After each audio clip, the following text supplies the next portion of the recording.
Welcome students to Synopsis IAS. I am Dr. Mohammad Zia and this is a post-independent series. We have arrived to the second lecture.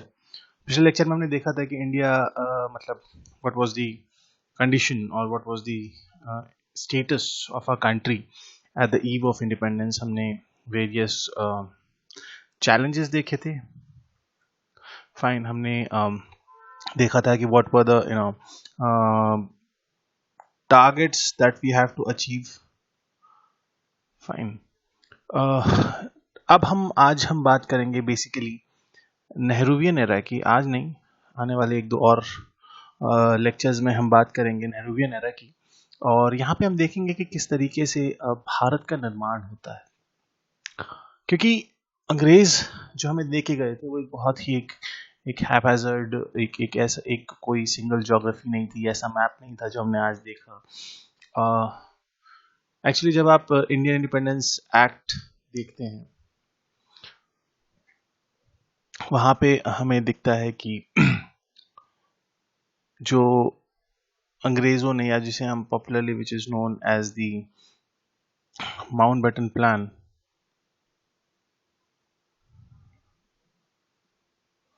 वहां पे उन्होंने कहा कि 15 अगस्त 1947 को जो है दो नए मुल्क बनेंगे, इंडिया एंड पाकिस्तान. और ये लेकिन जो बंटवारा हुआ था ये ब्रिटिश इंडिया का हुआ था. ये बंटवारा जो है, ये जो बंटवारा हुआ था ये हुआ था ब्रिटिश इंडिया का. लेकिन उसी दौरान वहां पे करीब 550 से ज्यादा प्रिंसली स्टेट्स थे. अब ये जो 550 से ज्यादा प्रिंसली स्टेट्स थे, इनके बारे में ये कहा जाता है कि they have actually deal with the royal family, क्योंकि ये प्रिंसली स्टेट्स थे. और they have actually pledged their suzerainty to means they have accepted the British suzerainty. उन्होंने ब्रिटिश राज को अपने ऊपर एक्सेप्ट किया था. And they were giving some कहना चाहिए कुछ पर्क्स और कुछ वो अपना जो भी प्रेजेंट्स और गिफ्ट्स देते थे वो डायरेक्ट रॉयल फैमिली को देते थे. एंड इसी के बदले एक्चुअली ब्रिटिश जो राज था, जो ब्रिटिश गवर्नमेंट थी, उनके ऊपर वो मतलब कहना चाहिए कि उनके ऊपर ज़्यादा कुछ ऐसा रूल नहीं था. दे वर सेपरेट. सो अल्टीमेटली अगर देखा जाए तो बंटवारा जो हुआ था, या जो उन्होंने कहा था कि there will be two independent dominions of India and Pakistan, वो ब्रिटिश इंडिया का हुआ था.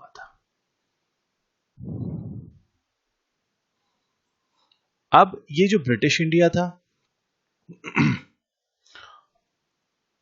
ये तो ठीक है बढ़ गया, लेकिन प्रिंसली स्टेट्स के बारे में उन्होंने कहा, और बड़ी कंट्रोवर्शियल लाइन कह दी गई माउंटबेटन प्लान में कि those princely states who want to go with India can go with India, those princely states who want to go with Pakistan they can go with Pakistan, and those princely states who want to remain free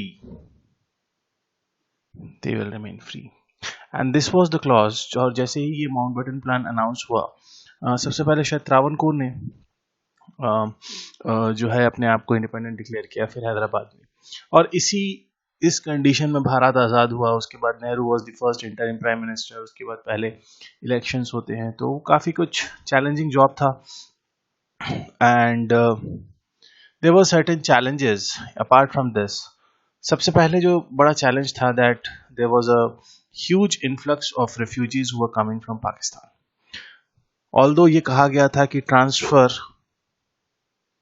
of population नहीं होगा, किसी ने भी ये नहीं कहा था, चाहे वो ब्रिटिश हो या पाकिस्तान, जो भी था. मतलब जो पॉलिटिकल लीडर्स थे उनके बीच तय यही हुआ था कि हिंदुस्तान और पाकिस्तान के बीच ट्रांसफर ऑफ पॉपुलेशन नहीं होगा. मतलब जो जहां है वहीं होगा, सिर्फ जमीन पे लकीरें खींच दी जाएंगी. लेकिन ऐसा हुआ नहीं, दोनों तरफ गदर था. और कहा जाता है कि the Indian summers of 1947 has seen one of the worst, massacres ever in the history of the world. इंसान ने इंसान को इतनी बुरी तरीके से कभी नहीं मारा apart from war, जैसा कि what was happening in India in the summers of 1947. There are various figures, actually there are various figures, लेकिन कुछ 50 लाख से ज़्यादा लोगों का डिस्प्लेसमेंट हुआ था, 10 लाख से ज़्यादा लोग मारे गए थे, और सिर्फ एक बहुत छोटे से टाइम पीरियड में ये हुआ। अब उसी मतलब गारत में ये हो रहा था कि ये जो पाकिस्तान से जो रेफ्यूजीज आ रहे हैं, अमृतसर, लुधियाना, अम्बाला, दिल्ली, पानीपत, दिल्ली, मेरठ, इन जगहों पे इन रेफ्यूजीज को मतलब पहले अमृतसर तक आए, अमृतसर जब फुल हो गया तो यहाँ भेज दिया, यहाँ भी फुल हो गया तो यहाँ भेज दिया, करते करते करते मेरठ तक ही रेफ्यूजीज पहुंच चुके थे। तो condition was very critical here. तो ये जो रेफ्यूजीज पाकिस्तान से आ रहे थे अपने मुल्क, एक नए देश, एक नए जगह which is considered to be safe, उसके तलाश में उनको रिहेबिलिटेट करना एक बहुत बड़ा टास्क था। उसके अलावा consolidation of the princely states, ये सबसे बड़ा टास्क था। और एक्चुअली ये टास्क नेहरू से ज़्यादा बड़ा उस वक्त जो हमारे डिप्टी प्राइम मिनिस्टर जिनको बनाया गया था, सरदार पटेल, सरदार पटेल को ये टास्क दिया गया। फिर था डेमोक्रेटाइजेशन, क्योंकि एक ऐसा मुल्क, लेट्स से जिसने पहले राजशाही देखी, मुगलों का दौर देखा, करीब उससे पहले भी हमारे यहाँ कभी डेमोक्रेसी का तो कोई कंसेप्ट था नहीं। Even in modern times Britishers ने भी हमें बहुत छोटा सा फ्लेवर दिया था डेमोक्रेसी का। तो डेमोक्रेटाइजेशन का यहाँ ये मतलब था कि every voice to be heard, हर आवाज को सुनना, हर आवाज को उसकी वैल्यू देना, हर आवाज को उसका हक देना। और डेमोक्रेसी, डेमोक्रेटाइजेशन से बड़ी चीज ये थी कि लोगों के दिलों में ये एहसास दिलाना कि ये जो सरकार हिंदुस्तानियों की बनी हुई है, ये जो हुकूमत हिंदुस्तानियों ने बनाई है, it is not there to rule, it is there to serve. ये हमारे ऊपर रूल करने के लिए नहीं आए हैं, ये हमारे ऊपर, ये हमारी सेवा करने के लिए आए हैं। और यही कहीं ना कहीं ये जो कंसेप्ट ऑफ वेलफेयर स्टेट है,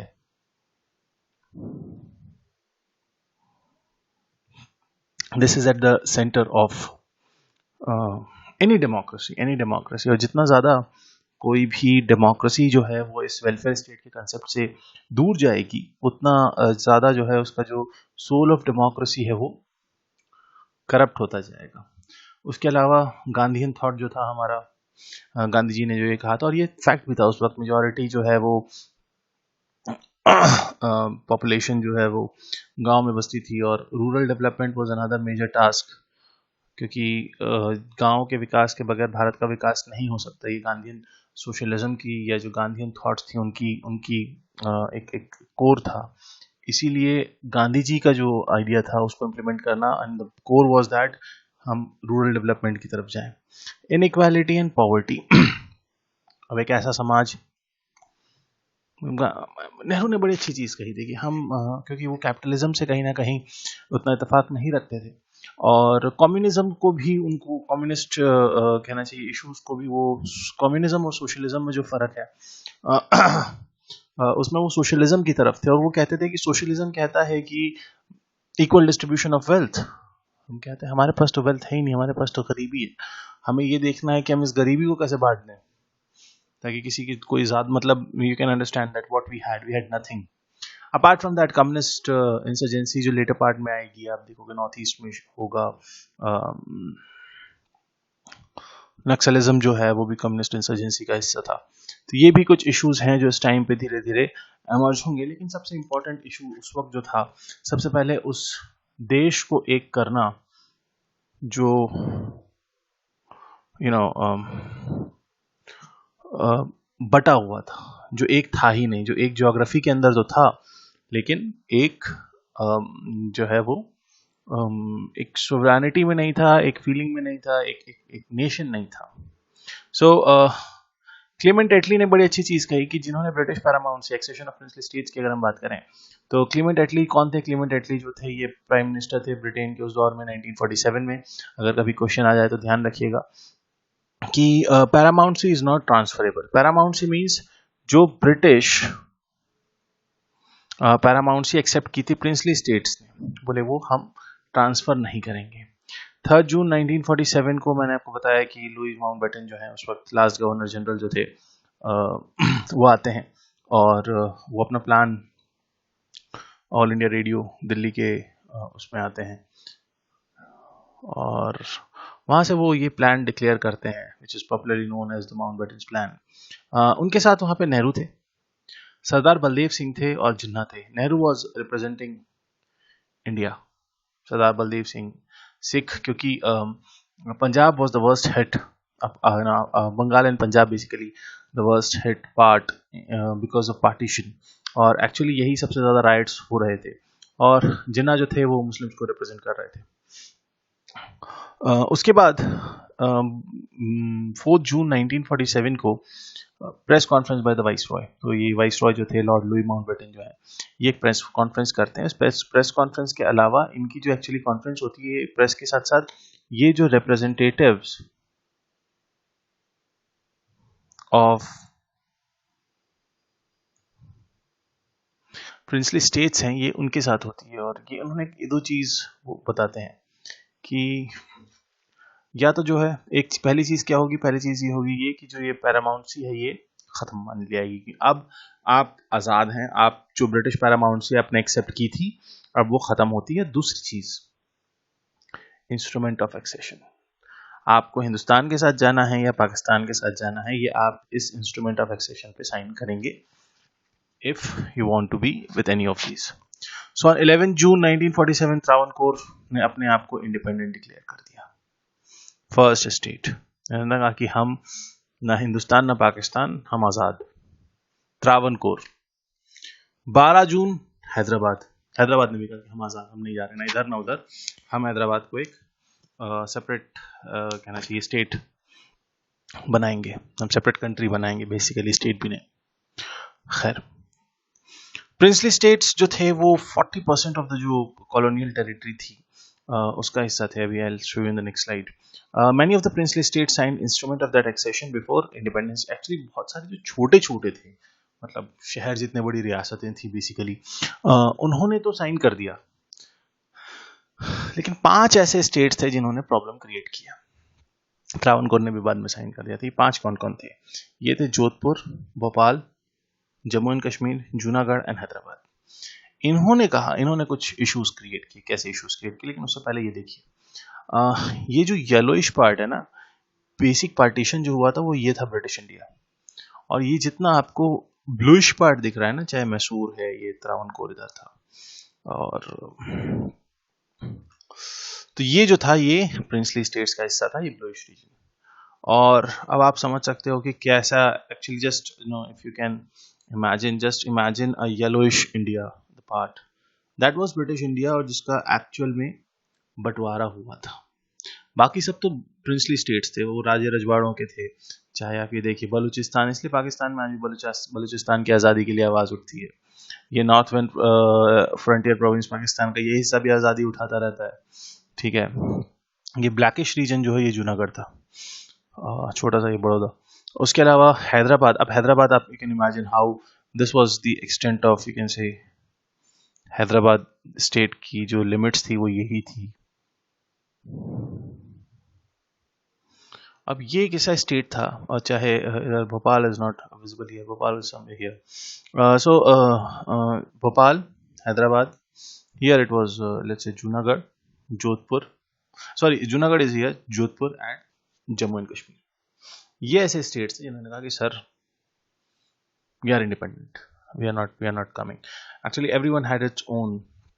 सबसे पहले हम शुरुआत करते हैं जूनागढ़ से। It was a princely state, लेकिन कंडीशन क्या थी? Majority was Hindus ruled by Muslim ruler, और इन्होंने because already had signed a pact with Pakistan to be the part of later territory. तो जूनागढ़ ने क्या कहा, बोले हम तो जो हमें ऑप्शन मिल रहा है इंडियन इंडिपेंडेंस एक्ट में, जो हमें ऑप्शन मिल रहा है उसके तहत हम कहाँ जा रहे हैं? हम जा रहे हैं Pakistan. So, however, India firmly believed the will of the people for such a decision, क्योंकि उन्होंने कहा इंडिया में एक्चुअली ये जो सारा रीऑर्गेनाइजेशन ऑफ द स्टेट्स था, ये सारा जो काम था ये सरदार पटेल को दिया गया। सरदार पटेल ने जब वीपी मेनन उनके काफ़ी एक is one of most trustworthy and he was a civil servant, VP Menon, और एक्चुअली वीपी मेनन जो थे ये लिंक थे between Mountbatten and Sardar Patel. तो वीपी मेनन जो है वो मतलब ट्राई टू कन्विंस, ये लोग गए और इनको पता था कि the will of the people, because majority जो है वो पाकिस्तान के साथ नहीं जाना चाह रही थी। लेकिन अब क्योंकि वहाँ का जो रूलर था वो मुस्लिम था, एंड सबसे बड़ी इंटरेस्टिंग चीज़ ये है कि ये शाहनवाज खान भुट्टो ये दीवान थे जूनागढ़ के। ये जो शाहनवाज खान भुट्टो हैं ये दीवान थे जूनागढ़ के, मतलब उनके राजा के एक तरीके से पीएस थे। और यही शाहनवाज खान भुट्टो फादर थे जुल्फिकार अली भुट्टो के, and that whole Bhutto family. तो उनको काफ़ी कुछ समझाया गया कि देखिए you are doing committing a mistake. First of all Junagadh की लोकेशन ऐसी नहीं है कि जूनागढ़ जो है वो पाकिस्तान के साथ जियोग्राफिकली अटैच नहीं है। दूसरा, यू आर, अगर आप इस तरीके का कुछ करेंगे तो first of all will of the people भी आपके साथ नहीं जा रही है। लेकिन बहुत कुछ समझाया, लेकिन ये माने नहीं। तो सबसे पहले क्या किया, उनका जो एयर और लैंड रूट था जूनागढ़ से, क्योंकि वो लैंड लॉक था, पाकिस्तान से उसका कोई लैंड कनेक्शन नहीं था, तो वो काट दिया गया। और उसके बाद क्या हुआ, इंडियन आर्मी और जूनागढ़ आर्मी के बीच जो है जंग होती है, क्लैशेस होते हैं, और नवाब जो हैं वो चले जाते हैं Pakistan. His divan decided to invite government of India to intervene and wrote a letter to Mr. Bush, the regional commissioner of Saurashtra in the government of India, to this effect. And Zulfikar Ali Bhutto के, मतलब ये जो एक, अब आप इसको यहाँ से एक बड़ा सा एक इंटरेस्टिंग सा एक किस्सा भी है यहाँ पे, कि ये जो जूनागढ़ के नवाब थे, कहा जाता है ये उनको कुत्तों से बड़ा प्यार था। He had canines.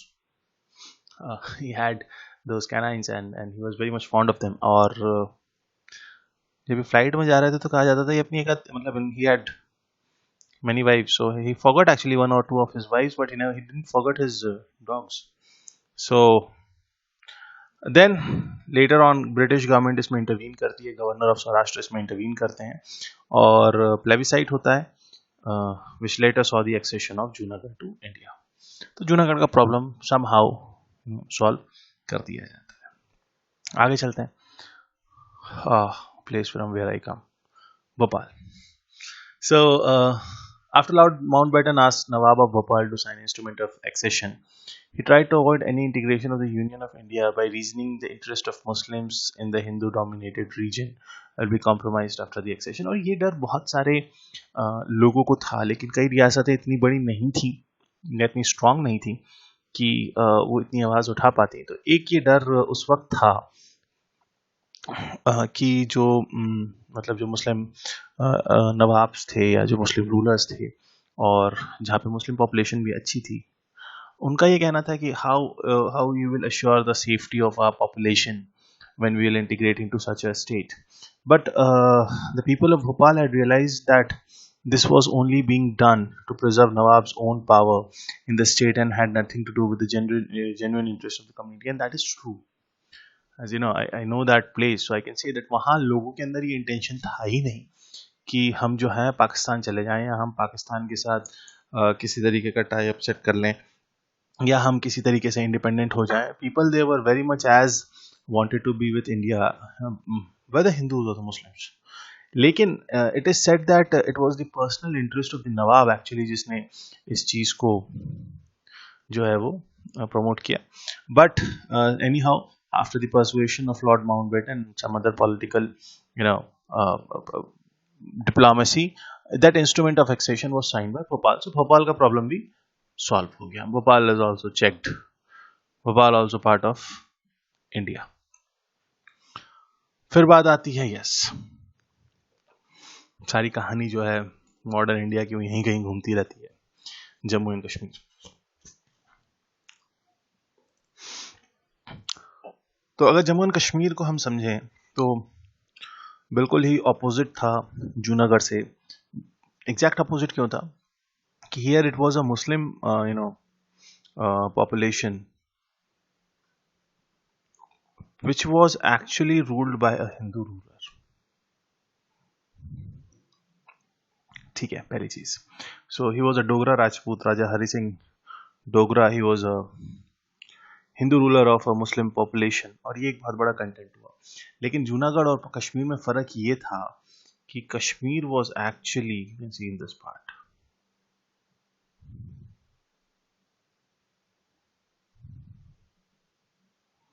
was actually bordering Pakistan. So Lord Mountbatten advised actually राजा हरि सिंह की, देखो या तो इंडिया के साथ चले जाओ या पाकिस्तान के साथ चले जाओ, लेकिन ये जो फुल सोवरेनिटी की आप बात कर रहे हो ना, इसकी मत करो। बार बार लॉर्ड माउंटबेटन ने राजा हरि सिंह को बात समझाई, लेकिन राजा हरि सिंह ने बात नहीं मानी। इस चीज का फायदा उठा के पाकिस्तान ने क्या किया, इन्होंने मिलिटेंट ट्रूप जो कबाइले थे उनको कश्मीर में भेजना शुरू कर दिया टू एक्वायर दिस प्लेस, क्योंकि उनको पता था कि Kashmir army can not withstand. ये बड़ा फेमस फोटो है ये वाला, अब इसकी कहानी I tell you in few minutes. अब उधर क्या हो रहा था, कश्मीर के अंदर शेख अब्दुल्ला जो थे, Sheikh Abdullah means father of Farooq Abdullah, he wanted to join India, और इनको नेहरू का सपोर्ट था। India, when consulted the Governor General Mountbatten, was advised that India cannot intervene as per international law, क्योंकि कश्मीर, देखो भोपाल जूनागढ़ सबका प्रॉब्लम सॉल्व हो गया था, कश्मीर ने फुल सोवरेनिटी जो है वो कहना चाहिए वो मानी, तो इंडिपेंडेंट था कश्मीर। अब एज पर इंटरनेशनल लॉ, क्योंकि अब जो है भारत जो है आज़ाद है, ये क्योंकि अक्टूबर 1947, मतलब ये आज़ादी के बाद की 15 अगस्त के बाद की कहानी है, तो तब तक कश्मीर जो है, कश्मीर ने अपने आप को आज़ाद रखा, ना वो पाकिस्तान में गया ना वो हिंदुस्तान में आया। और जब ये मतलब इंडिया को लगा, नेहरू को लगा कि नहीं ये तो थ्रेट है,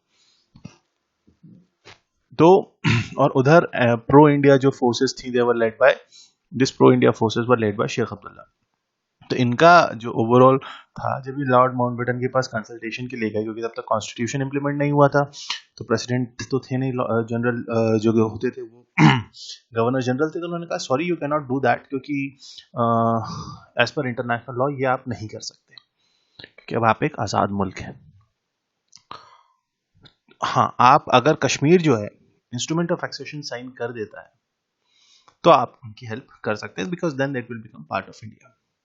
और काफ़ी कुछ चीज़ों के बाद अक्टूबर 1947, 27 अक्टूबर 1947 को जो है ये इंस्ट्रूमेंट ऑफ एक्सेशन साइन होता है। Emergency administration was with Sheikh Abdullah as its head, because Sheikh Abdullah जो है वो प्रो इंडिया बात कर रहे थे, और वो पाकिस्तान में नहीं जाना चाह रहे थे, वो आज़ाद भी नहीं रहना चाह रहे थे, हिंदुस्तान के साथ आना चाह रहे थे, और जो है एक तरीके से एक इंटरिम गवर्नमेंट या एक इमरजेंसी गवर्नमेंट जो है headed by Sheikh Abdullah was formed.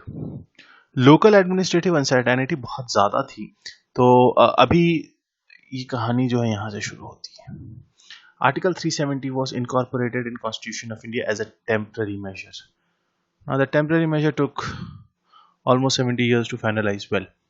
So for finalizing the center-state cooperations relations beyond the subjects, so 3 subjects जो थे, foreign affairs, defense, communication and allied matters, इसके अलावा सारा सब्जेक्ट्स जो था वो कश्मीर के पास था, जम्मू एंड कश्मीर के पास था। शुरुआत में तो prime minister of Jammu and Kashmir अलग होता था, उनका फ्लैग अलग था, बिल्कुल एक कंप्लीट एक फेडरल उन्होंने स्ट्रक्चर बना रखा था। लेटर ऑन इन चीज़ों को कम हुआ, और as you remember last year on 5th August 2019, Article 370 was also abrogated because it was inserted as a temporary measure. It was not a permanent. It was written that this is a temporary measure which could be amended at any point of time. तो कश्मीर जो है इस तरीके से हिंदुस्तान का हिस्सा बना। अब militancy in Kashmir is a different issue, लेकिन जो उस पॉइंट ऑफ टाइम पे बात थी कि पाकिस्तान एक्चुअली श्रीनगर तक आ गए थे, उसके बाद एक्चुअली जो the story I forgot to tell, यहाँ पे नेहरू जी से गलती हुई। सबसे पहले क्या हुआ, यहाँ पे सीज फायर हो गया और ये एलओसी बन गई, line of control. So a green हिस्सा went to Pakistan, what we call as Pakistan occupied Kashmir, what they called as Azad Kashmir. और यहाँ पे नेहरू जी ने गलती ये की, हर इंसान से गलती होती है देखो, तो नेहरू जी की गलती ये थी कि ये इसे यूएन में ले गए। अब यूएन में ले गए, इसलिए तो ये क्या बन गया, ये एक इंटरनेशनल इशू बन गया।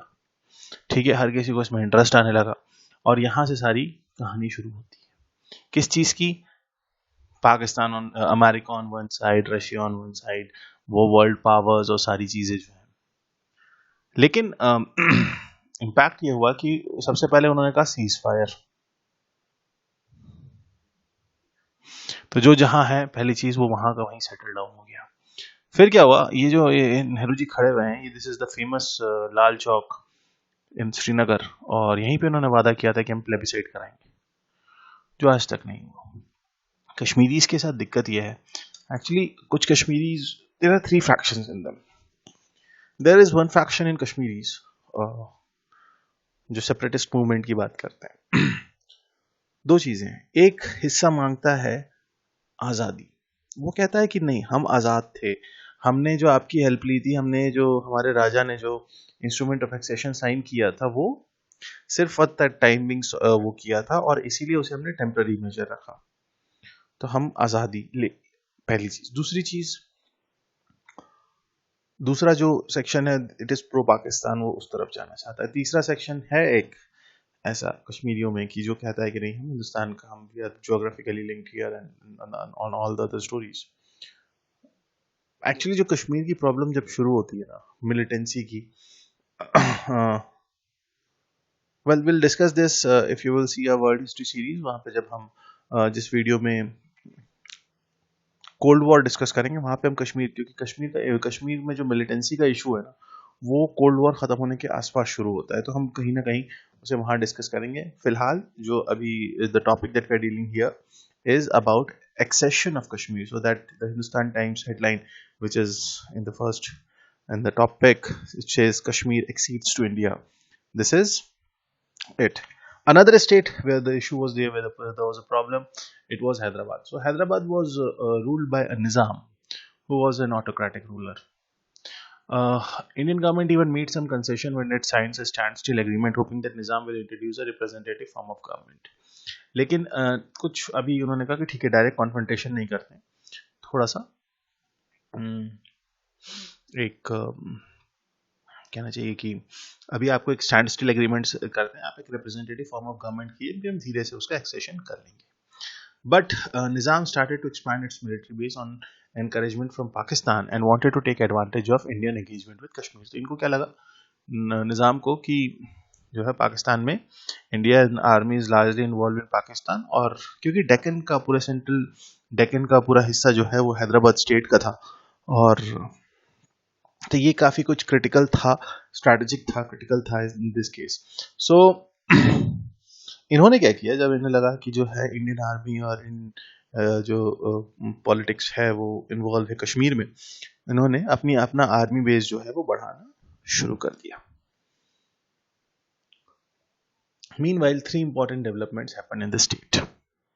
पहली चीज, there was a group, which was of communal organization, which was known as Ittihadul Muslimin, और रज़ाकार्स जो है वो it was a kind of militia. On 7th August 1947, Hyderabad State Congress also launched a powerful satyagraha demanding democratization, क्योंकि वहां पे autocracy थी। ठीक है। Finally, Government of India launched a military operation, Operation Polo. I think I have not mentioned here. So that was Operation Polo in September 1948, and Hyderabad was acceded to India. With the merger of Hyderabad, the princely states, the merger of princely state was complete. तो ये जो map हमने यहाँ पे देखा, अब ये पूरा जो एटलीस्ट देखिए जो हमारी बॉर्डर है, इसके अलावा तो ये जो हमारी बॉर्डर है इसके अंदर जितना ये ब्लूइश एरिया था और ये पाकिस्तान का हिस्सा था उस दौर में, ईस्ट लेटर बांग्लादेश, तो ये जो है हमने ये पूरा जो रीजन था इसको पूरे को एक कर लिया with this accession of the princely states. Why I am giving emphasis on the princely states? Because there were certain Portuguese and French settlements also. So French settlements were handed over in 1954 and Portuguese settlement were handed over in 1961. So this you have to keep in mind. उसके अलावा जो different states बनते हैं, राजस्थान, पेप्सू, क्योंकि अब princely states combine होकर, जैसे राजपूताना के जितने स्टेट्स थे वो एक हो गए, त्रावणकोर कोचीन एक स्टेट हो गया, Madhya Bharat, Saurashtra, PEPSU, PEPSU means Patiala and East Punjab states union. तो इस तरीके के नए नए जो छोटे छोटे प्रिंसली स्टेट्स थे उनको मर्ज करके ये कुछ 5 नए स्टेट्स बने थे। अब हम देखेंगे कैसे ये स्टेट्स फॉर्मेशन होते हैं, कैसे लिंग्विस्टिक कमीशन आता है। This we will see in the next video. I hope you like the video. आपका जो integration of the princely states है, it covers this topics. Next we will talk about the linguistic integration of the states, और जो और related topics हैं, tribal issues जो हैं और जो लिंग्विस्टिक इश्यूज थे, वो सारे हम नेक्स्ट वीडियो में डिस्कस करेंगे। पैरेलल हमारी वर्ल्ड हिस्ट्री की भी सीरीज चल रही है, so have a look over that also, and I see you in the next session, in the next lecture. Till then, have a great time, stay safe, stay healthy. Thank you so much.